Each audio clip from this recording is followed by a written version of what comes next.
My name is Ntaote. I'm 29 years old. I'm from the Kingdom of Lesotho, better known as the Kingdom in the Sky. I work as a journalist and I'm in transition, trying to move to space of investigative journalism.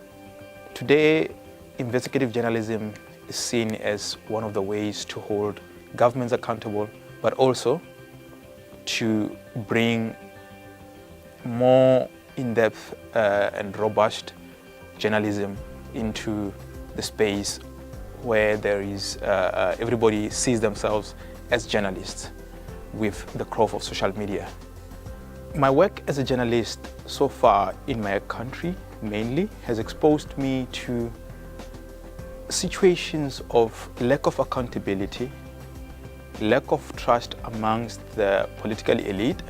So I felt that we needed to have a media that can be an agenda setter and also expose wrongdoing. Having done political science as a major exposed me a lot to what is government and what government is all about. I first learned about the Mandela Washington Fellowship sometime in 2014. I had been selected to participate in the program by the US Embassy, but as a journalist to cover the summit, which takes place for about 3 days in Washington, DC.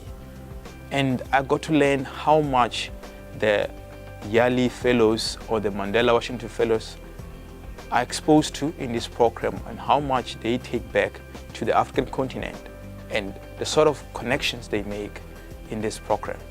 The role of the youth in democratization, democracy, accountability, or to be specific, observing the principles of good governance in Africa, but particularly Lesotho, matters a lot. Today, we find ourselves in need of an accountable government, but a government that gives space for public participation, especially for the youth.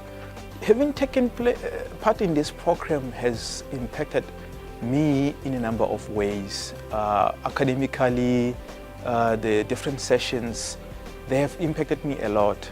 For somebody who's working on a new startup, a new non-profit, monitoring and evaluation came up as one of the best sessions for me. Moving from what I've been doing daily to trying to set up a new organization means that I have to be accountable on how I use funding or whatever resources I gain. Lesotho is a place filled with opportunities. It may be a country 32,000 square kilometers, very small, landlocked by South Africa, but it is a country filled with opportunities.